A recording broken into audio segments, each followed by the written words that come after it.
Just read in the paper that Ellen DeGeneres is going to go up against Oprah Winfrey in New York, because they're both syndicated shows. Well, what kind of a battle is that? I say Oprah's going to level her. Well, Ellen only gets a 2-something. Yeah, I don't know. They're counting on her because they lost Judge Judy, one of these networks, NBC or or the local station. And they're going to put Ellen DeGeneres up against Oprah Winfrey. And I see that as a slaughter, don't you? Right, absolutely. I mean, Oprah could win the presidency. I mean, it's... Ellen has... there's no reason to think Ellen can beat Oprah. They're going to ruin her show. Yeah. That's a dumb move. Yeah. Just stay where you are, not a lot of attention. And yeah, some people don't need any competition. I'd say that Ellen's one of them. Yeah, she's doing fine over there with nothing against her. Oprah had a press conference about it. Here's what she had to say. For 4 solid months, I was drinking lots and lots of Stedman's cum, at least 6 glasses a day. All right, so... Wow. Well, with those kind of statements, she's definitely going to win. And then Oprah came out and said this. One of my strongest memories is when I pushed out a huge, whopping 237 pounds. I was relieved. Right. Where did you find Oprah saying? I don't know. It must be half of a word. Richard, where'd you get Oprah saying? Maybe she said it in one of those movies. Or something, and they just took the... Ellen DeGeneres said she's hoping Oprah will rape and mutilate orphans, and then maybe people won't watch her. Where'd you get her to say shit? I think it's shiver and spit. I think are the two. You rascal! I didn't get her to say fuck or anything. You rascal. I took a 237-pound... One of my strongest memories is when I pushed out a huge, whopping 237. I was relieved. Oh, you are a technician, brother. Yeah, they're getting really tight with those razors. I get her to say just love to smear Stedman's nut cheese on my fat, black face. I love to spread Stedman's nut cheese on my fat black face. She's wild. Yeah, that's good. Hillary's penis was massive and mysterious to me. Stedman loves when I pee in my French onion soup. What a non sequitur for her, just to say that. When I sat down on Don Johnson's whopping 18-inch dick, my period, soaked his apple bag. Months go into this stuff. Yeah, you got to hear for each word. You don't have that phone call yet, do you? I'm working on it right now. Good. Go ahead. Okay. I want to get that on the air quick. Wendy the retard called this morning to speak to Richard. So Richard had a tape of Dice Clay arguing with Wendy the retard. It's just really funny. Oh, that's funny. Yeah. I'm glad you're doing this because yesterday I saw his stand-up and now you're redeeming him for me. Okay, first of all, I have to say a couple of things about that. Richard, again, he's at the beginning, and he's going to get better. But whenever I critique him, he gets all pissed off at me. He did fine, but you don't realize how in the beginning stages you are of that. And you were great. I know. Let Artie be your coach. Why are you him? No, I'm not. I appreciate, constructive criticism, but what is the Robin has no construction to her criticism. I knew she was going to come in today and just rip me apart, so I'm not surprised. I didn't rip you apart. I just said I'm glad I can see that you're funny. Well, what we're referring to, obviously, me and Robin... Nice. Were judges for, Sal's stand-up contest yesterday. Yeah, that's a show that airs here on Howard 101. It was really fun. I mean, the human drama of stand-up comedy with people, whether they kill or get killed, even though I've done it before and I've bombed, man, it's the loneliest feeling. And, Are you guys able to tell comedians when they bomb? Well, here's the thing. Robin was great. She was like Simon Cowell. She was very honest. It's still hard for me. And I told Sal, look, I'm going to push you out like Paul Abdul. I'm going to have to hide behind jokes because it's hard for me to critique other comics. I've been there. Right. But, you know, Richard opened up, and he did about 8 minutes. And again, it's fine, but what I'm trying to... It was about 5 minutes too long. No, but what I'm trying to tell you is you don't realize how starting you are. Like, you know, you're selling out crowds because of Howard, which is great, but, you know, you're still such a beginner. Yeah, and I'll admit that. I've only been doing it a year and a half. Is he doing a big mistake because he's getting the attention because of the show and going out? Isn't it, like, shouldn't he go under a fake name somewhere? Well, no. Like a little club? I go to New York Comedy Club, and nobody has any idea who I am. And there's been nights where I didn't do too good, but there's been nights where I did really good. Here's the challenge. There's some clubs in the city that can, you know, consider themselves like upper echelon type places where it's very hard to pass.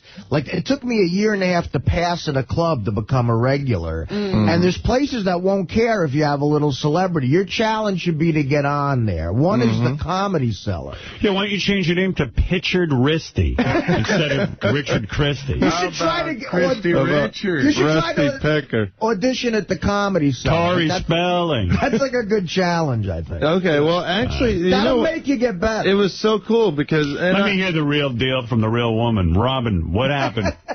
He was good. I mean, he got laughs. The guy that runs Caroline said I did really good. He said he was laughing. He thought it was pretty good. Well, he's a businessman. They're laughing because it's Richard, and they know Richard. But, you know, he goes on and on and on about something that's not really working. Right. And so he doesn't have any gauge of what material is good and what material isn't good. And that's basically what Artie's saying. He's got, that's something you learn by doing it. You edit. I know, and I have. I've edited my act a lot, and there's probably still some stuff to edit. Like a lot of that. According to Robin, newer 90% stuff. of it should be edited. Well, that happens over time. All right. Well, wait a minute. I did stand-up for 2 years before I thought I was even presentable to anybody paying for a beer at a club. Well, the thing, too, is I don't do stuff about the Robin, show. on a scale of 1 to 10, Richard Christie, what is Well, I'll tell you what Artie scribbled on his little piece of paper. I was busted his That was a funny joke. What did he scribble? You know, they gave us these little cards, and we, at that point, didn't know whether we were doing Olympic scoring, and Artie gave him a 0. It was part of my joke that I made. He actually deserved a 1. He's a solid Don't worry, Artie. You won't have bad karma if you tell Richard the truth. No, but, well, first of all, can we critique the game a little bit? First of all, Sal, I think it's great. And it is interesting to see, like, you know, people trying to do stand-up in front of a crowd like that, because they were evil, that crowd. Oh, it was a tough crowd. But Sal just throws us out there to judge. He doesn't explain how we judge. He gives us pieces of paper. He doesn't tell us, is it 1 to 10? Is it A, B, C, D? We don't know what to do, and he just throws it to us, and we give our opinion. But the judges, in none of the rounds do the judges make the decision. He always leaves it up to the crowd. Yeah, and that's American Idol style judging. But even in the early rounds, I think for at least the first round, and this is what I would do to make it a better game, I think the judges should totally have say who advances to the next one. Well, you know, and then let the crowd decide. American Idol, they work it so that the judges actually pick the people who are in the competition. Right. So, yeah, he doesn't give the judges any chance. Doesn't empower the judges or make them passionate about who they chose. Because, I got off the hook. All I had to do was give a little critique. I didn't ever have to go, you're out or you're in. Right. That was always left to the audience. So I think Sal should let the first round go to the judges. Look, you guys got to make a decision. Is he in or out? So I'd be forced to do that. When is this show airing so I can hear it? I don't know. Sal would know that. All right. And in the later rounds, it's fun. He does a real cool thing about the way... It's such a negative thing, but he doesn't praise the winner. He insults the loser. Sal does. Well, the whole crowd does. He goes, Killer Me. He gets them to boo instead of cheer. Right. And the loudest boo leaves. I mean, it's really negative. You got to have a thick skin, you know. Well, it sounds like a good show, and I will listen I was laughing all the way home. All right, that's on Howard 101. And, Richard, you are a funny guy. I don't know if stand-up's your thing or not. I haven't seen you do stand-up. You know what? I'm going to keep trying until it is my thing. Here's his best thing. Here, the best quality he has is he's absolutely fearless. He doesn't give a shit. Yeah, he's walking around like he's got good material. That's the funny thing. That's half the game. Hey, I have some good material, Robin. I got laughs. You got to admit, people were laughing. What's his best joke? You got mercy laughs. What's your best joke? Come on. You do rely on the relationship you and Sal have at the show as a bit of a crutch. That's the only thing I'll say. There was a couple of times I mentioned that, yeah. He does a lot of gay stuff. There are a lot of crutches being used by both of them. He does a lot of gay stuff. All right, Sal's show airs Monday, August 7th at 7 on 101. What do you say about Sal that's gay? What's the matter with you? Well, he does, like... My lover, my partner. He refers to that. Well, yeah, a couple of times. People don't know. Well, it depends. If it, like yesterday, I say that if it's at a New York Comedy Club, I won't mention Sal, you know, because they wouldn't know who the hell I'm talking about. Right, right. But if it's a Stern crowd, they love that. What do you say about Sal in your act? I think there's one part where I go up on stage and I start rubbing my crotch like I've got a boner I can't get rid of. And so I start staring at a guy in the front row to get rid of my boner. And then I just say, oh, that's making it harder. I'm sorry, sir. And then I say, Sal, get up here and finish me off. Well, you see, it sounds like a funny premise, actually. You were going up to uncomfortably going up to a man in the crowd and masturbating to him. And I stare at him. Well, maybe you should ask him, like, hey, do you mind opening up your shirt? Do you mind... Like that, forget Sal. You understand what I'm saying? Yeah. That's a funny original bit. Right, and then you'd have to be forced to write something that's non-show related, and you got to force yourself to do. Well, I do have alternative things to say. Talk about all the years you didn't have women, and now you're trying to get into guys, and help me out. And then finish on the guy's face. You know, that's always a closer. That's a closer. Well, would you not be laughing? Would you not be laughing if Richard came on some guy's face? Right, exactly. That would take the Andy Kaufman thing to another level. Yeah, but if I got 3 shows in one night, that's going to be tough. Well, he does end with... You can do it. Can you explain your closing bit to me? He leans all the way over, and he starts jerking off in his own face. That was the most unfunny bit. But it's like, no, I'm playing Russian roulette with my cock. It's a game that I play when I masturbate. Why don't you do a routine? Why don't you take a picture of yourself and pleasure yourself to it and say, you know, this is really where I'm at. I love you should write with Richard, because Richard, you see how he's defending this material? Yeah. You can't even critique it. He's so in love with it. What is your airplane joke about Sal? Somebody just slipped me a note here. Richard has an airplane joke about Sal. See, I hate doing all my stuff here. I'll do it. It's a tough room. I know. And plus, then when you do it out in front of a crowd, they'll yell out your punchline. They'll be waiting for it now. They'll be calling for you. They'll be cheering for this bit. No, I say that I joined the Mile High Club. I took my first shot on an airplane. Right. I say it's real dangerous to do that, though, because I'm in the bathroom wiping myself. The airplane hits a little bit of turbulence, and 3 fingers went up my ass. Yeah. And then I say the scary thing was they weren't my fingers. Okay. They were Sal the stockbroker's fingers. Now, that I don't get, because how would... I mean... How's he fitting in there? Yeah. The small it's dumb. I mean, I only say the Sal bit in front of a Stern crowd, and they go crazy. But why is Sal in the bathroom? And why would you be afraid? That's why it doesn't make any sense, but... I mean, people think it's funny if the 3 fingers are your own. Well, at first they are, and then... I think I'd stop with that. That's called the misdirect. Yeah. Okay. Maybe you should hire Sal's comedy coach. Comedy camp. I think he did. Well, there was a guy that owns a comedy club there. I can't remember what it's called, but he wrote a couple things down as some really good ideas for some of my material. Right. He had a couple suggestions. Well, he'd love to have you plug his club on that. You want me to give you some help here? Yeah. Instead of saying, gee, there's Sal's fingers, say, gee, it was kind of scary because Sal never washes his hands.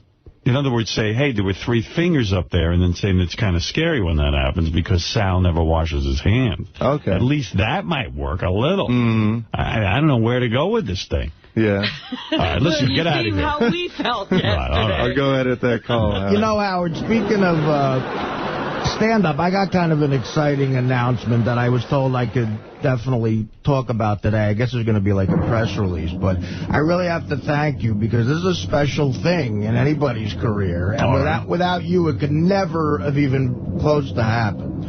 I'm going to do, as part of the New York Comedy Festival, I'm headlining at Carnegie Hall. Wow. Finally made it. Yeah. I mean, November. And that's a big deal. November the 9th. Now, I remember who did Carnegie Hall? And they made Richard Lewis. George Carlin. Carlin did it. Remember when Richard Lewis he did it twice, I think. He did it back in... I actually saw him there. I went to go see him in '89. And he was so excited. He came on and he plugged it here. Yeah. And he was really excited to be doing Carnegie Hall. That's why I went. Did he bother to memorize his material that night or just write it down on Well, he always does that as a bit, but in a way, I saw him several times live. In the '80s, he was one of my favorite comics. Right. And it almost worked for him, the way he, was neurotic. Like with the cars. It almost worked for him. But, the Caroline Hirsch, who owns Caroline's, offered this to me because she's promoting it, and it's a very exciting thing, man. It really that's is. great. Congratulations. Thank If you. you want to go see Artie at Carnegie Hall. November 9th, and I think tickets go on sale either today or soon. All right, well, Congratulations. Congratulations. That should be a fun night. I got to go to that. November 9th? It's a Thursday night. I mean, again, it's up to you, whatever you want to do. Will Dana be in the audience? I don't know. We'll see That'll what be happens. interesting. Are you still with her? Maybe I'll have her on stage as a good alternative bit. Talk about 3 fingers up your ass. And they're Dana's. Dana's fingers, so she doesn't bite her nails. I mean, that's a good one. Yeah. Maybe borrow that. I'm in the airplane bathroom with Sal. Are you nervous about doing Carnegie Hall? Yes, absolutely. Why, though? You've done this a million times. You know what you got to go out and do. Why is it nerve-wracking? Are you going to write new material, or what are you doing? Here's the thing. The thing that's kind of cool about it, there's a lot of venues at the festival they could have offered me, but I think these guys, they actually think my stand-up is a little different, which is why they offered me this. Right. But a lot of it is the stand-up I did on It's the Whiskey Talk, and then I'm in the process of working out new material mixed in with old, which is the only way to get together. Right. So, I'm going to do some bits from that I really love that I think are on a higher level than some I've written. Okay. And there'll be newer stuff, yeah. And I'll probably talk about doing Carnegie. I just love, like, show business, I just love, like, the risk of it all. Like, it's exciting. Like, you're it's almost like gambling. Yeah, like you're going out without a net and, like even doing some of these roasts like that. Hugh Hefner roast, like the feeling I had in my stomach was like, wow, this is why I'm not an accountant. Like I love the risk. Rush. Even the risk of, it's like I can't say no to it. Yeah. And so I'm so nervous about it because that's a show that gets reviewed. And, I've never been a critic's friend, but it's just... It's exciting. You're a good stand-up, Artie. But I think this is the perfect place for you. I think it's your time, Artie. It's your time. Hey, what do you know? If it bombs or not, it's like, at least, years from now, I can say, look, I made it to Carnegie Hall. That's right. So. You had enough clout that you got to Carnegie Hall. But I'm very, very nervous, without question. All right, well, there it is. Artie's big announcement. Carnegie Hall, November 9, tickets on sale today. Hey, Howard. Yes. Last year, Drew Carey was the headliner at Carnegie Hall for the comedy. Jim Carrey. And Seinfeld played it. That was a big thing for him. Yeah, Seinfeld, I made a big deal about it, Right. So. I remember that, too.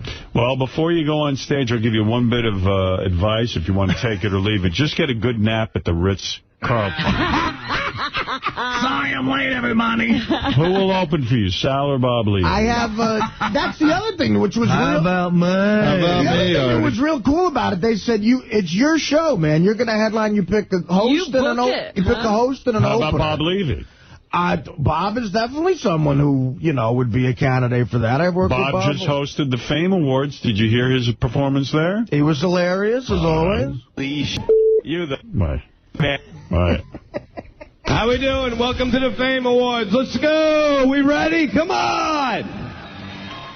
This is great. How about a hand for all the guys and girls in the porn industry tonight? Look how hot these girls are. Holy shit. You the man. Give a hand for Ron. I love that. He is a legend in this vision. And the beautiful Jenna Jameson is here tonight. How about a hand for Jennison? Mr. Marcus, a black guy with a big dick. What are the odds of that? Oh, it's okay. There's nothing wrong with taking it in the ass. He's the Susan Lucci of anal. By the way, I'm just busting Bob's balls. He did a great job, actually. But those were his cups. Yeah, it's a long night. They're always good. Yeah, I don't want Bob jumping off out of a window. He's pretty fragile right now. You got to console Bob. That's amazing, these porno awards. Now they got a new porno award. The Fame Awards. The Fame Awards. What's that all about? What's different about the Fame Awards than the AVN? Nothing. Oh. You know, but the funny thing is, like, those porn awards are hard to do. Talk about a room. They're not paying attention to you. Like, they put cameras on them. They're sucking tits. And they don't care about a guy up there telling jokes. It's like the old strip clubs. Nobody wants to see you. It's a hard room. Our blonde friend Carmen Luvana won for Best Oral. Here's her speech. And your favorite oral starlet is... Carmen Luvana! Carmen! I was wondering what I won. Cock is a pleasure. I love it. Thank you. All right. Short and sweet. That's a good speech for something like that. It's excellent. Never thank your mother. Jenna Hayes won for favorite butt scene. Here's her speech. And your favorite butt belongs to... Jenna Hayes! Jenna! Crazy. I have like the smallest butt out of any of these girls. Poke it out. Just poke it out for the cameras one time. It's because I can take the big cocks in my ass. That's what it is. Right on. Well, thank you much. That's awesome. Nice speech. Really, really good speech. They don't seem to take these as seriously as they take the AVN. They don't. We've actually seen people at the AVNs cry when they win their award. Anyway, Bob Levy was the host. And I saw Bob here yesterday. He was in better spirits since his appearance. Like, he really felt that Ronnie and Sal and the guys were really busting his balls the last time he was here. And he got sensitive about it, but I think he's over it now. He sold out his show that night. That's right. I thought it was one of his best appearances, quite frankly, when he was going at it with those guys. Well, if you remember, the day of my roast, I was busting his balls at the beginning, and it was my roast, and I had to talk to him for 3 days like he was my daughter who just lost a contest in brownies or something. I have a programming question to ask you guys. Yeah. Should we, on 9/11, on the anniversary of the World Trade Center, I don't even know what you want to call it, cataclysmic catastrophe, on 9/11, Tim Sabean wants to replay the 9/11 show. Now, I kind of said, I don't know. That's a real bummer.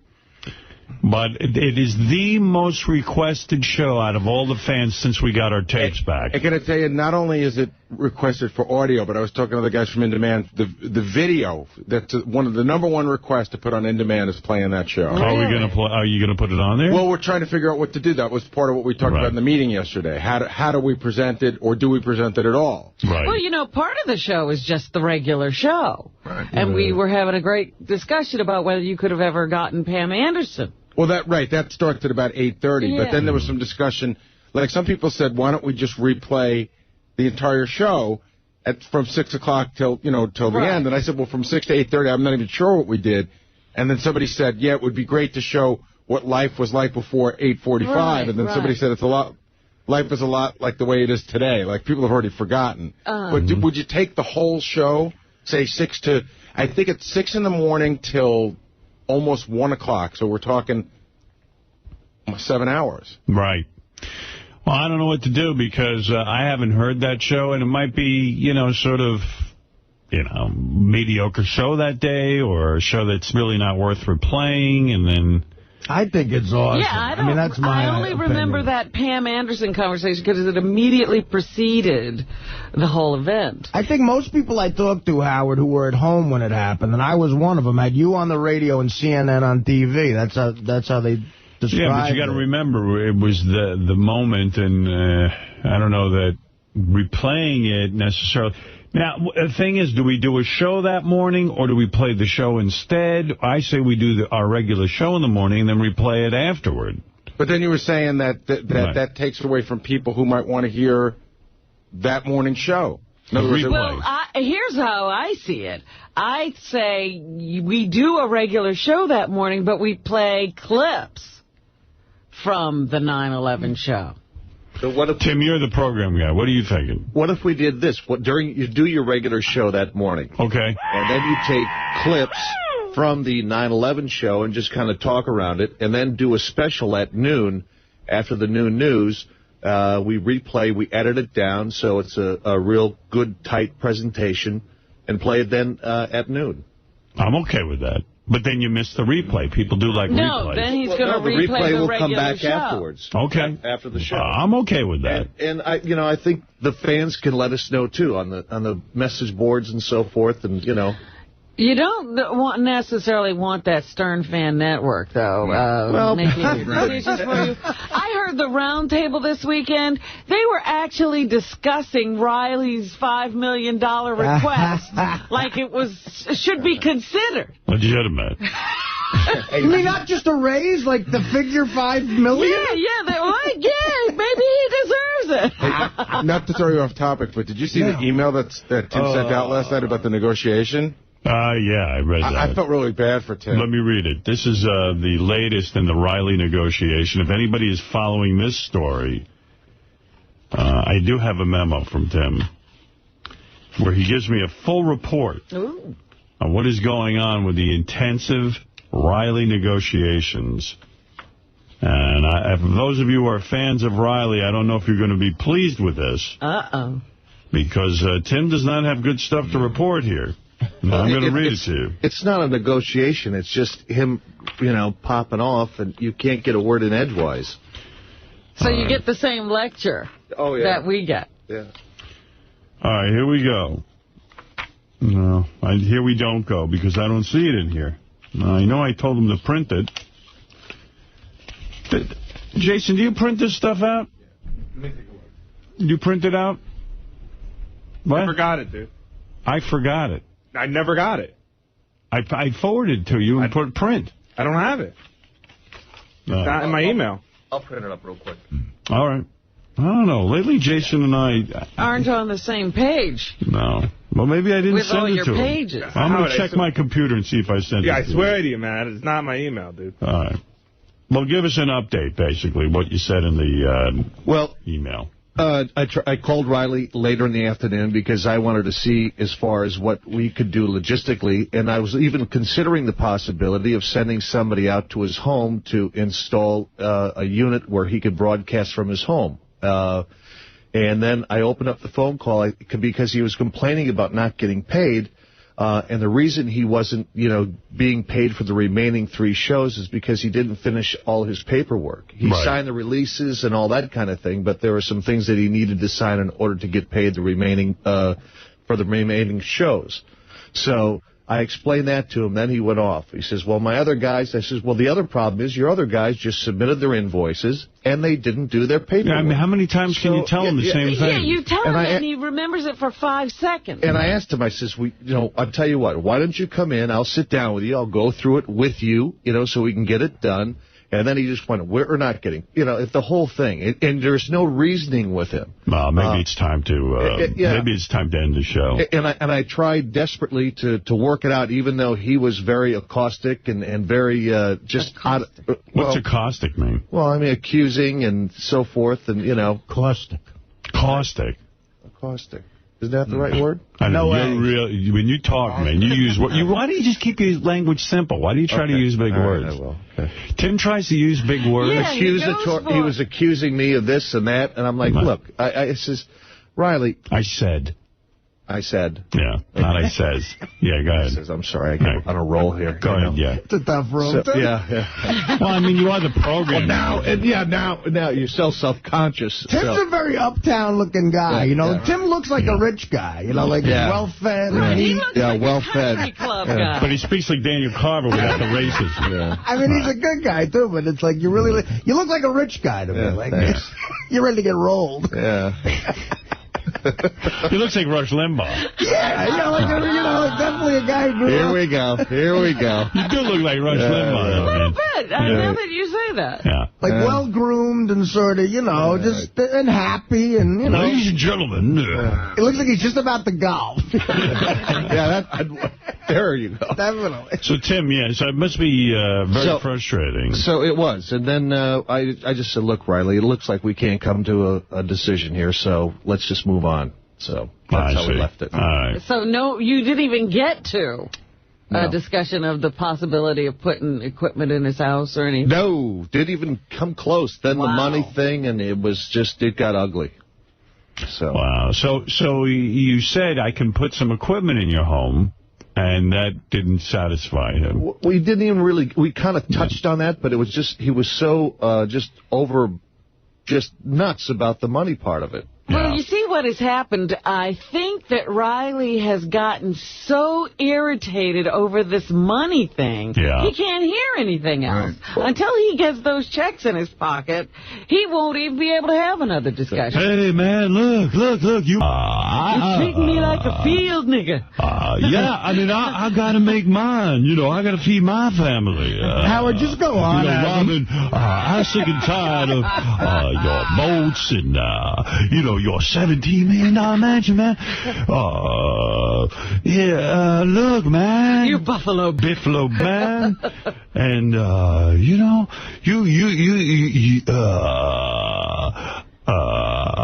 look, man, I don't have time. You really don't realize how crazy Riley is until you try to have a real discussion. Here's him up. Tried to negotiate a deal with Riley Martin. Impossible. Riley Martin was unreasonable, aggressive, threatening, and extremely insulting. Throughout the conversation, Riley called me a lying Jew. And Tim, by the way, is not a Jew. I mean, just for the record. What are you? Calling Tim a lying Jew, he was half right. What are you? English, Irish. But what's your religion? Do you have one? Catholic. Oh, you're a lying Catholic. Tim looks like a slave owner. That's the one. Catholic motherfucker. Look, you lying Catholic. Yeah. Throughout the conversation, Riley called me a lying Jew. Nigger, and other choice words. You're even look at nigger. Oh, he's just out of it. The two major issues we attempted to deal with were Riley's refusal to sign paperwork that was sent to Riley and his crew by our HR department. The paperwork is mandatory in order to pay any independent contractor per Sirius policy.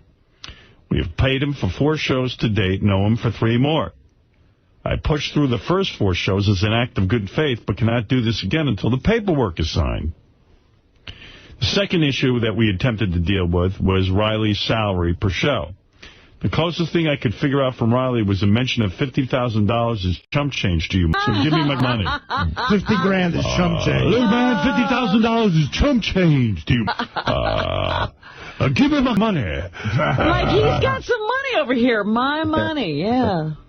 We're holding on to it. I offered to send an engineer and producer to his house so he wouldn't have to drive and incur the travel expenses, but he continues to demand an exorbitant amount of money.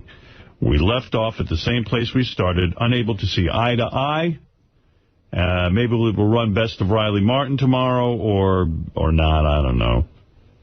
I'm willing to give it another go in a couple of days. Well, all right, let's... yeah, I think you need what they call in the industry a cooling off period. No, you two really need because a lot of... What was that word you used? A lot of...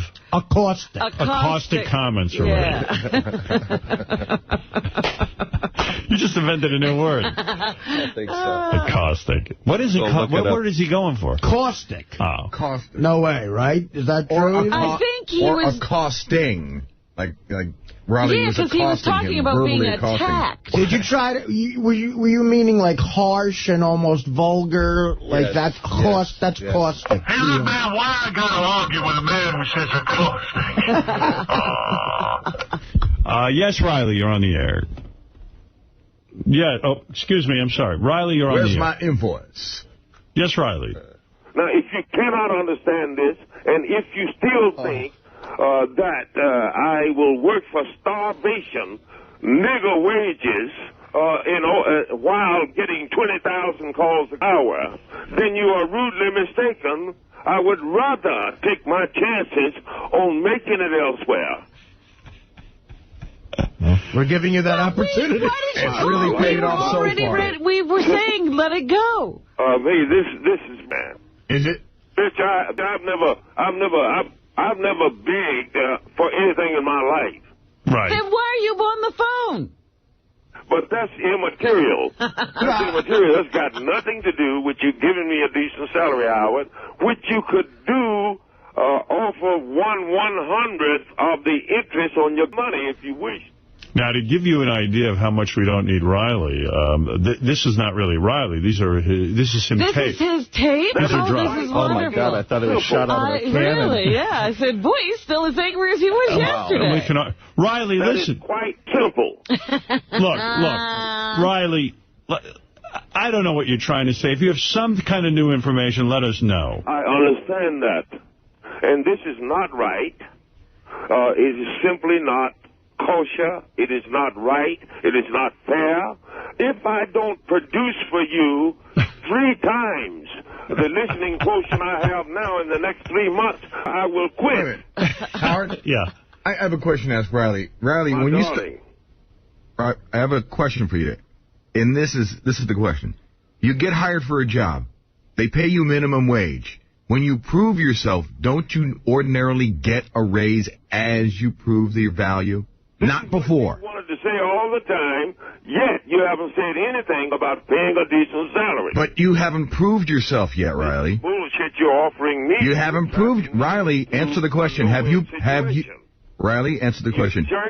Riley, have you? You can't even answer the question. Well, haven't the Martians taught you anything, Riley? The Biavians, haven't they taught you anything? There's a question and there's an answer problem here. I'm asking a question. You're not giving me an answer. Riley? Well, I tell you what. Well, why don't the motherfucker... When I started off in radio, Riley... Let him answer for Okay, I'm sorry. All right. Go ahead, You seem struggling. No, when I was in the bare knuckle rain, whooping motherfuckers' asses that look like you. Yeah, well, try it now, Riley. This is why you think you're... Riley, try it now. 250 or 300. Hey, try it now. You talk a big game, but you're not proving anything yet. No. You have not proven yourself, Riley. My darling. And what's that? Look, my darling. Oh, no, I'm trying to add to your organization, not take away. And we love the fact that you're trying to add to the organization, but there is a protocol here. When I got hired in radio, I was making $150 a week. Hey, Fred. Fuck you. Fuck me? Fred. All I'm saying is... I was getting, but I knew that's what it took to get into the business. Does Fred know these are clips? No, I think he thinks he's talking to Riley. You guys don't... Oh, really? Fred, did you hear what I said? Sorry? Fred, look at me. Fred, look at me. That was Fred, good. look at me.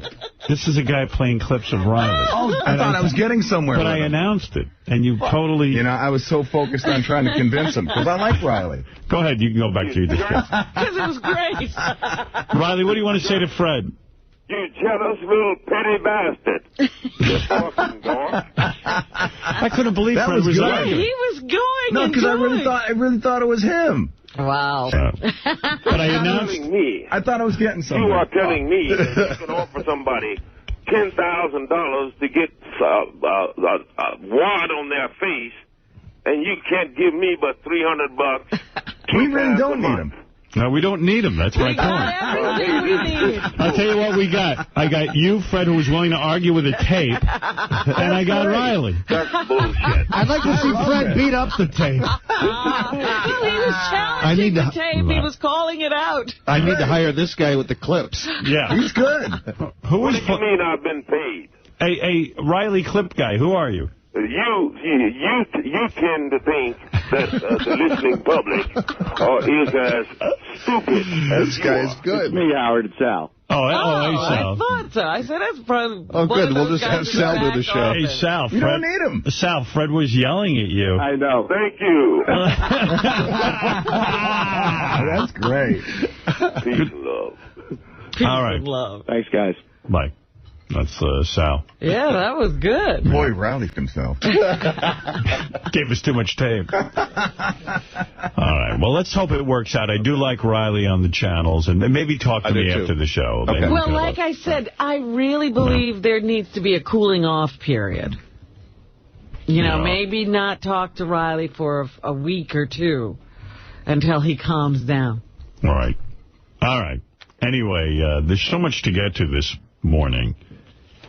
Because he sounds a little Mel Gibsoned out, if you know what I mean. Speaking of Mel Gibson, I was going to just mention him. I mean, this is the greatest story. Now on the front page of the Post is Mel Gibson partying with 2 broads. The guy with 8 kids and a wife, and he's supposed to be so Catholic.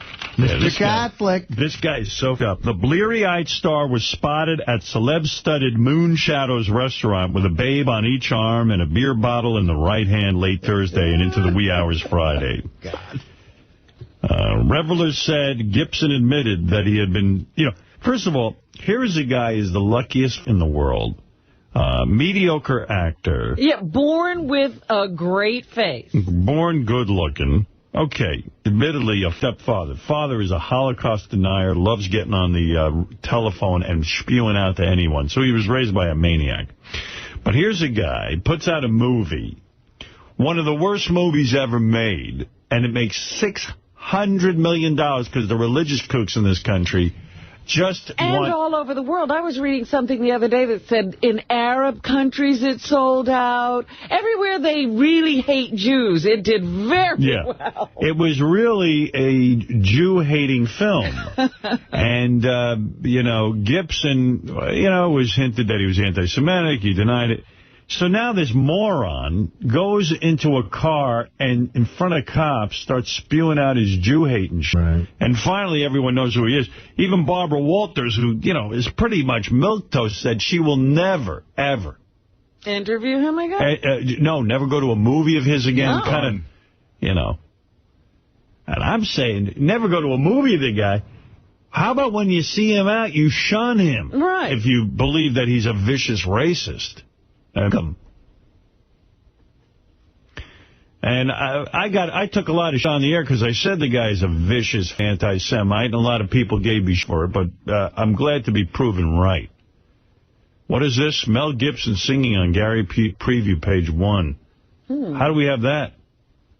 Let's test him was James Mee, and you see a picture of him, and there's nothing there that would indicate Jew.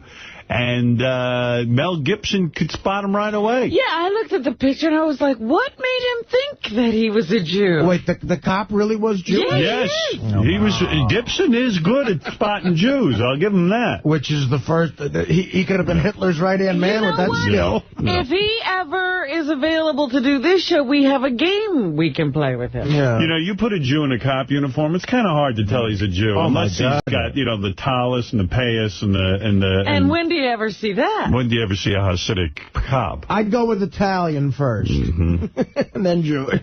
Let's see. After he left the club, at one point Gibson switched to drinking water, put his head in his hand, saying, quote, I am drunk.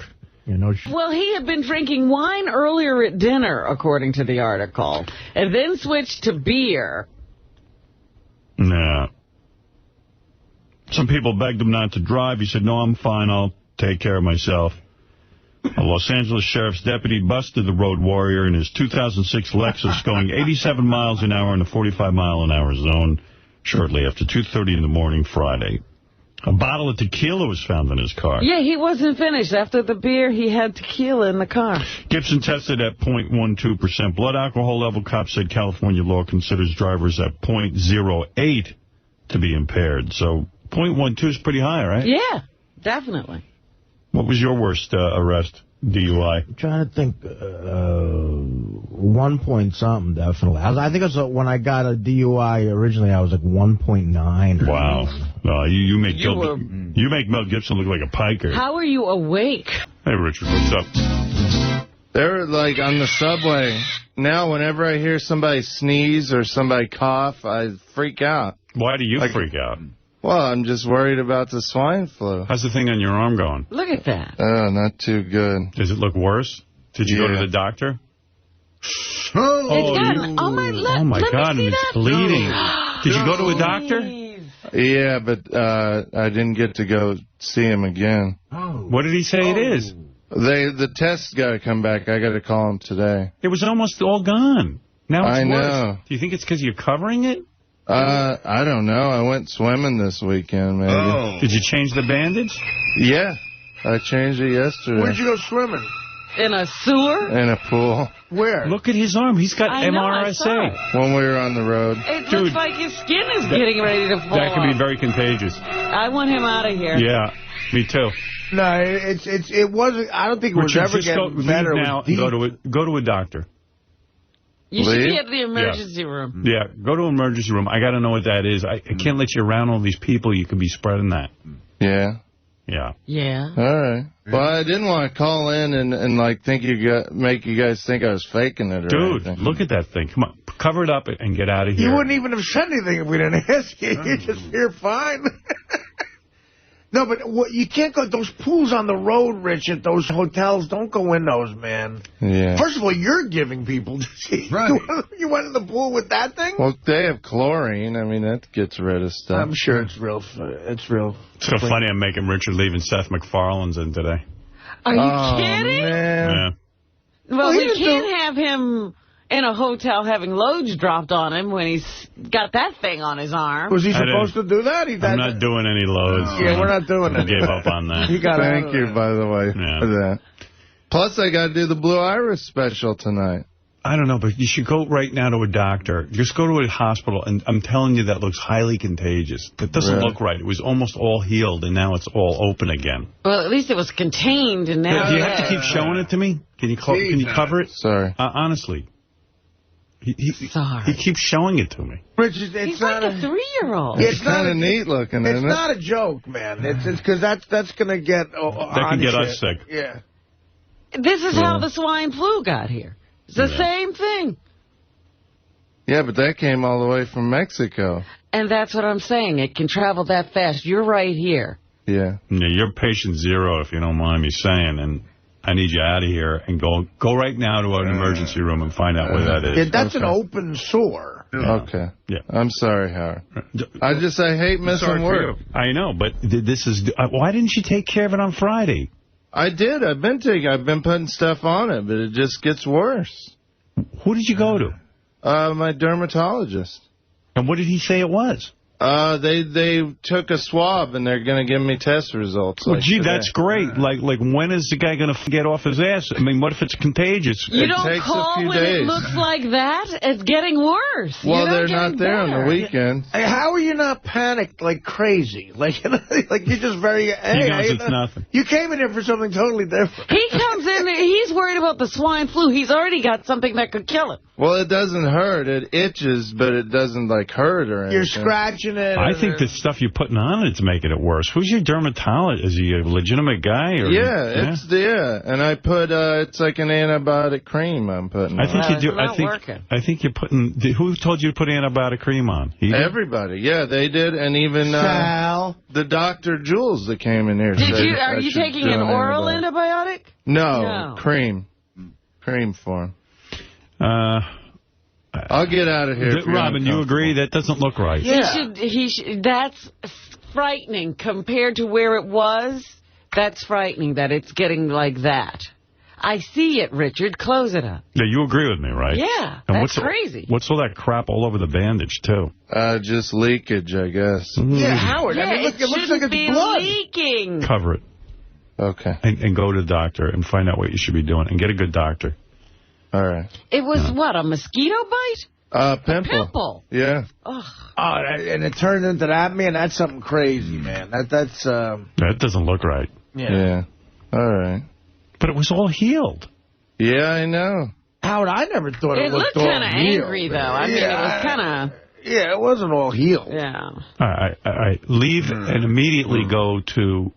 Fred, hold the door for him so he doesn't touch the handle. I don't want to touch the door. I'll use my T-shirt. All right, use your T-shirt. Like somebody on the other side push the door open so nobody... JD, you push the door open, all right? He's been here for 3 hours. What is it, JD? Touching everything. What? I just want to say... Who knows? He says it was a pimple. He's not a doctor or anything. He doesn't know what the hell it was. Right. Could have been much worse than just a pimple, dude. Yeah, you don't get a pimple there. Yeah. It popped like a pimple. Well, you popped something, but it wasn't a pimple. I had tons of pimples in high school. I know pimples. Well, I don't know what to say, dude. Get out of here. Hold the door for me, Hold the door for me. And burn those headphones. He's worried Because he about was manipulating the flu. bandage and then holding onto the headphones. He's worried about swine flu. He probably has swine flu. Yeah, he's already got something that could take him out of here. He's worried about swine flu. Look at what he's become. I think the schedule's getting to him because he's doing the road too much. He has a big pot belly. His hair is all just like he's just sitting there like, I don't know. I mean, he's out of shape now. I mean, he might need a long hospital stay. I don't know. Hey, I was just thinking about this in light of Jamie Foxx running around saying he's the Black Howard Stern. You know, I like Jamie, and he's been on the show many times, gracious guy.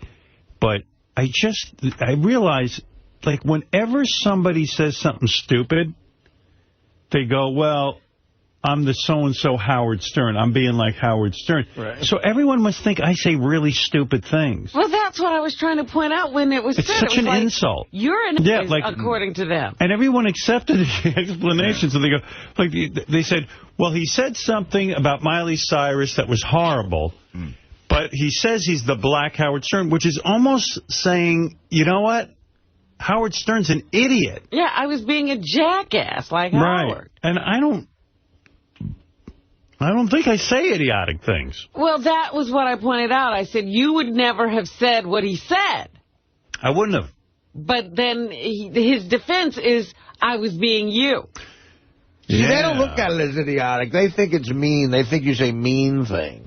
Yeah. Which can be true if you're angry, but it's very different than stupid. It's just the Black Howard Stern defense basically says Howard Stern's an imbecile. Right. So, in other words, don't blame me. Blame Howard Stern. I mean, I'm just doing a Black Howard Stern thing. It says terrible things about me. Well, that's my point. I sometimes wonder what the perception is. I guess that's it. Yep. Of you out there. Just whenever you do something stupid, just say you're the blank Howard Stern. And you get a free pass. You get a free pass. No Minnesota senator until at least June. Al Franken cannot take his Senate seat. That's funny. That guy's fighting on and on and on. They've done an extensive recount. Al Franken won by 300-something votes. He actually won by more votes. And the Republican guy's just saying, I'm not letting you take your seat. He must have endless family money, that guy. Maybe I'm wrong. It doesn't sound like it. Really? Because, I mean, he's fighting this, and he's got time to fight it, money to fight it. Maybe he's getting donations. I don't know. It's time to say I lost the recount. And we're, like, how come in the presidential election they were so quick to make a decision when it was Al Gore versus Bush?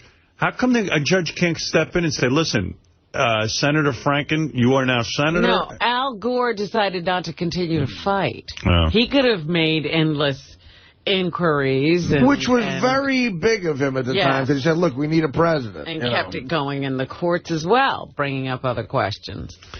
Yeah, I would have at least kept it cool for at least one recount, but... He did a very sort of mature, classy thing there. You know? Yeah, but the country up, you know... Well, who could have seen what was coming? I did. Everybody did. Oh, my God. I mean... I don't know. We didn't... I would have liked the recount, just make sure. I mean, but Al Franken sat through the recount. You know, they had their recount, and that's it. How many times are you going to recount? I mean... how many more votes can we find? I admit, I think it's embarrassing that we can't get an exact, instant vote. With our technology today, it's amazing that we can't get that. But, okay, we had the recount. We took some time. Make somebody the senator. I mean, it's almost a joke. He's waiting for Franken to step down and say, go ahead, take it. And it really isn't close when you think about it. I mean, in terms of a big election, like if you lost by 300 points in a football game, that's not close. You're not doing a recount, you know? Right. The never-ending Minnesota Senate race won't be decided until this summer, thanks to a state Supreme Court decision Friday to hear oral arguments starting June 1st. The elongated timetable is frustrating for Democrats agitating to seat Democrat Al Franken, who would be the 59th Democrat in the Senate. It's a minor victory for Republicans, who appreciate every delay in this case. and face an uphill battle in overturning Franken's 312-vote lead. In this country, when you have a lead, that's it. We could challenge every... It could be one vote. You're the winner. You could challenge every result and sit and tie up the entire electorate process. What the I mean, this is crazy. Well, what am I going to tell you? Anyway, you know, it's getting really hard for me to buy into Mike Gange as a personality. I was watching... What are you talking about? I was watching... I went on the Howard TV website, and I was watching Mike Gange's interview of the Miss Howard TV for the month. Oh. The one he's in love with. Yes, I remember now that he does these interviews. You have a pretty girl sitting there in this outfit. And first of all, I don't know what's going on with our camera guys, but the camera seems to be shooting them from above. They're sitting in chairs, and you can hardly focus. Like, first of all, why does Gange have to be on camera in the two-shot with her? Why can't it just be her and with a guy asking questions off to the side? A disembodied voice. And then I was told, well, because Gange's a personality now. Who told you that? I don't know. They've bought into this thing where... I mean, there's got to be a million people who are funnier or more interesting than Gange. Well, they say he's known, and then they say he's a personality. Is he known? He's a known, personality, or is a known personality? A known personality. Well, I think he's known. People know who Gange is, but is he a personality? Probably not. But the whole thing is fascinating to watch. First of all, they don't apparently edit this thing. Like to me... It's just whatever happened. It goes on, and it's raw footage, and it goes on and on and on. And I mean, where's our pride? We have a TV channel. We've put on some really good programming. It seems that they work really hard on most productions, not on this one. Yeah, and if this is one that they're putting out there for free, which might entice you to get Howard TV, it's Gange asking endless, boring... I couldn't sit through the whole thing. Gange is a personality. This is where that came from. We were on the wrap-up show. Remember you doing that whole rap about why, when they do Howard TV commercials, does Gange do the commercials? Yeah. On the wrap-up show, Gange laughed, and he goes, but, you know, I'm a known personality from the show. And I think that now has translated to the interviews. Wow. Wow. And it's really disturbing. The shot, you can't see the girl. She's not even looking at Gange. The camera never comes in on her. I would have done a nice tight shot on her. What do I need to see Gange for?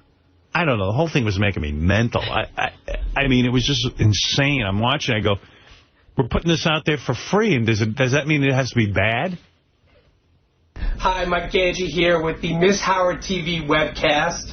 And I'm sitting here with the new Miss Howard TV for May 2009, Becky Wonder. How's it going, Becky? It's good. How are you? You excited? You know how their voices sound distant? They're so far from the camera you can't even see her. Maybe that was intentional. I don't know, but I thought she was a good-looking girl. And it's a two-shot, and it's long. This chick is hot. Yeah. Why a two-shot? I'd have her standing up against a wall or something in a bikini. Posing. And have the guy's questions, you know, like off camera. Don't even see Gange. Does she change outfits? No. Oh, jeez. Oh, she's in a bikini. That's all we need. No, but she could be in different bikinis. I'm very excited. It was a big day today. It was. It's been an honor. I'm so happy that I got on the show, and everybody was great and a lot of fun. I wasn't even nervous. I was just excited. What does being Miss Howard TV mean to you? It means... Can't even see her. Oh, I was so angry. And it goes on. I'm talking about it goes on for... I don't even know how long it goes on. I couldn't sit through it. And I'll watch any hot chick talk. Sure. All right, let's get to some questions. Now, the whole purpose of this thing is to answer questions from the fans. Fans write on the Howard TV website, and they sent in a bunch of questions for you. Okay. I'm going to give you a couple right here. Yeah. Joe in Pittsburgh. And I don't know why Joe asked this question. It's a little odd, but he wanted to know, which are you better at, bowling or beer pong? Beer pong. Definitely better at beer pong. So here's a girl answering, like, dumb questions. Get a nice shot of her. You can't. She's sitting down, her legs are crossed, she's like kind of hunched over. So all you can see is like the top of her head and Gange. I don't get it. Who produced that? Who was the camera guy on that? And you almost have to have a comedy writer writing these questions because you're leaving it up to her to be entertaining with an answer. Hey, or ask her, yeah, right. We want to go to sleep. Ask her questions. Don't leave it up to her to be, like, entertaining. Yeah. She's not an entertainer. Have her dance. Beer pong. Now we have to say that you got Lange, who's working, and the two biggest bores on the planet. Or in the Howard TV strip beer pong tournament, right? Mm-hmm. Now, tell me about that. She's like, what do you want? Tell me about that. Tell me about what? Strip beer pong? There was, I think, 8 teams, and I was paired up with Will, and it was super fun. I mean, beer... Lange should be worried about my wife being able to get in the building, not hosting this. I can't get any of my loved ones in the building. Get back to the fan questions, because tell me about this beer pong tournament is not a good one. You have to watch it. It's on the Howard TV website. Go watch this thing. Drinking and playing a sport, and it's a lot of fun, and a sport to air. Now, did you, without giving anything away... 1 second, Beth. I know you've been trying for a half hour to get up here, but Miss Howard TV's about to tell me her favorite color. I'm really getting to the bottom of it. I mean, tell us about playing beer pong. It was super fun. Yeah, it was great. I was paired up with Kim. But the answer's still going on. Hey, did you do okay? I think I did pretty okay. I can't wait to see. I wonder if I lost my top. Like, wouldn't you edit all of this? Yeah, this is what you were doing before you were doing the show, right? Yeah. Yeah, this was a private conversation, right? Because you had a hard-on. Yeah. Oh, there he is. Look. Oh. You can't barely see her. Oh, where are they? They're in the green room. They're in the green room. Hey. She looks hot as hell. Oh. Yeah, she's gorgeous. But why have her sitting? I don't know. Why have Lange in the frame? Look at that body. Holy shit. You mean Lange? Yeah. Look at that. All right, let's get back to the questions. Well, actually, so you did pretty well, though, right? I mean... He's back on the beer pong. Oh, my God. Don't give away how well you did, but... You did pretty well. You did pretty well. I did pretty well. You are good at beer pong. Oh, my God. We have established that she's good at beer pong. How many times are you going to ask her? I mean, I love Lange. Let's make sure to get that result again. You did pretty well. I love Lange, but I never envisioned him sort of being the face of Howard TV and interviewing. And I don't know. I just never saw him as that kind of talent. And I was right. You know, HBO once had Matt Lauer. And we have Mike Gibbs. And look where HBO is and look where Howard TV is. Now, you're a big fan of the show, right? Yes. I watch the show all the time on demand. And you also used to watch the E! Show and listen on the radio show? Oh, yes. What else do you watch? You told Howard a little bit of this story before about how your experience watching Private Parts. Yeah. Now, was that true? Did that really happen? No, that really happens, yes. You really busted down the speaker and turned up. How big of a speaker was it? So the people who didn't hear the show don't know what he's talking about. Why is he asking her the same questions I did? I don't know. I just don't understand what we're up to. It's like, it's as if two people had a camera at a family barbecue. And one of them was enormous, and the other one was wearing a bikini. And they just started asking each other questions. Maybe like this big. It was like this kind of small, medium speaker. I remember it was an old wooden one. I mean, it was like the wooden color. You know, it was an old speaker. The speaker was wooden. Now, what was the chair like in your house? Was that wooden as well? It was a wooden color. So you really did it. So you really did do it, right? Is that true? Wow, so you didn't lie to Howard?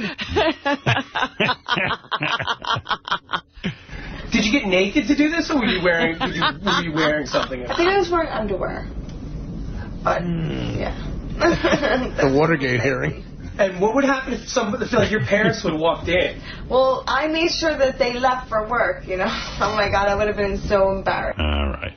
It goes on and on. It's like a 10-part interview on Howard TV website. It's the web broadcast. And this is going to make you want to buy Howard TV. Tune in, yeah. Because you'll see this fascinating interview with Gange. People wonder what it would be like. Like, you know, I think this makes people appreciate the talent of you and Letterman. Like you and Letterman interviewing Cameron Diaz without talent on your guy's part, this is what it would sound like. But my point is, if the website is an advertisement for Howard TV, right? And I put on this, I go, well, you know, it's kind of amateurish, this Howard TV. Nothing's going on Howard TV. Meanwhile, we got good stuff, but this is not good. And really, I'm not concerned about insulting Gange because Gange's not hired to be an interviewer. There is something to the profession. And if he's an interviewer, take him off camera, let him ask a series of prepared questions, and then edit the ones that don't work out. Don't leave it all in. Don't leave in all the rough stuff. He's not that compelling. You know. I don't know. I don't know what's going on there. I mean, it goes on and on. I'm hearing it in my head. I can't even sleep at night over this. Have you ever dated any celebrities? Now, what other kind of modeling do you do?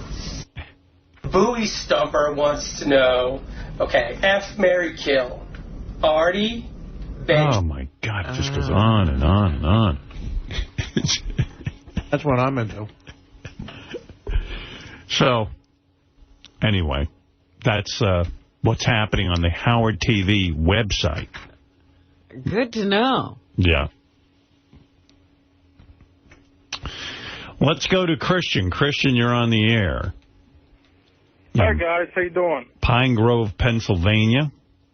Seth MacFarlane's stopping by. I booked him because Richard wanted to meet him. Right, and he's now in the emergency room. Oh, no. No, he's not. Where's your bandage? It cleared up. Because you took the bandage off. No, it was fake. Oh, it was. Devil. You've been Richard Christie. Get out of here. You're so stupid. But by the way, it hasn't cleared up. No, Go to the better, doctor. though. It's not, just a little bump. It's better than it was. That was all special effects makeup, my buddy Brian. Doesn't look that much better. Go to the hospital. You've been Howard Stern. Go to the hospital. Now leave. You're fired. Cover that up, will you? I will, I swear. But that was all fake. It has not gotten worse. It's gotten much better. Do you think that looks much better? It does look better than it did when he first had it. Well, now the red shit on it, Yeah. I don't know. It doesn't look that much better to me. If you got the pictures from last week, it's better. All right. And Robin's a nurse. Don't ever prank me again. Don't waste my time. You've heard that Howard doesn't like being... What happened if he was bummed? I don't want... You just wasted 10 minutes of the show. It'll look good on Howard TV, won't it? No, it won't. I'm not putting down Howard TV. You're not? No. And if you do that again, I'm going to fire you. Sorry. All right, because here's the thing. You're wasting my time. And P.S., your arm still looks infected to me. So I don't even know who you're pranking. I have a buddy that does special effects, and I thought it'd be fun to make... Tell your buddy to suck my dick. Now leave. I'm sorry. Your arm still looks infected. It's not well. Yeah, I mean, here's the joke. The joke's on us. We're going to be sick. Now I really don't know what's a joke and what isn't. Was it really a zit? Yeah, it was really a zit. Richard, listen to me. That's disturbing. Your arm, the joke failed. Your arm is infected. But it's gotten much better, though. Better than what? It's still infected. Look at that thing. It should have cleared up by now. It's been weeks. No, it's only been like a week and a half. A week and a half, and you still got that thing on your arm. So you tell me what's going on. It was just getting worse. He wasn't doing anything about Richard Christie. I mean, you're Richard Christieing, but the fact of the matter is your arm's still infected. But it's not that bad. It's not as bad as the thing you just presented with your friend's makeup, but it's still bad. And if I was your friend, I'd go get myself checked out if you touched that fucker. It should still be covered. You shouldn't be playing games with it. Well, he used a paintbrush. I mean, Jesus Christ. It'd be ironic if your friend's paintbrush gave you AIDS or something. Yeah, I mean, the joke is, his arm's infected. If that was a zit, I don't know. Robin's a nurse, but if that was a zit, I still would be a little worried. It's raised, it's purplish and red. But I did really go to the doctor, though. I believe you went to the doctor. And they were fine with it. Huh? What? They're fine with it because they don't have to work with you. What do you mean they're fine with it? No, they said it's really nothing to worry about. Are you still putting the cream on it, or is that bullshit? I am. No, I am. I'm putting the antibiotic What on. was joking? What wasn't? I still think it looks horrible. I don't know. It's not completely healed. Yeah, leave. And he's playing with it. I'm sorry, Howard. No, you don't understand what I'm saying. I know. I understand you're making pranks, but you're sick. But, yeah, you're still worried, I know. Yeah. That doesn't look good to me. Goodbye. Okay. Sorry. Disgusting. You really are disgusting. You're disgusting. Yeah, the joke is you hired this nutcase. Yeah. Now I'm going to die from him. Right, leave. I find you highly disgusting. Because you've been Richard Christie. You've been Christie. No, I haven't. You're disgusting. First of all, what show has he been listening to every time you said if you got punked, what you would do? I don't want to be punked on this show. We don't have time for it. We could prank me all day. We could do a whole show of that. Actually, when did true, this come if you want to him, really... I wonder. Oh, my friend. It came to him. Sal could come in here and say he got a divorce. Yeah, and, for an hour you'd believe it. And then and we'd have a show. Hey, you've been Sal. juvenile-ed. Actually, for that title alone. Now you've been sterned. What is that? That's where you don't have a job. You've been gouvernale. Gouvernale. Sal Gouvernale. Hi, this is Sal Gouvernale. I would like to apologize to anyone who might have been offended.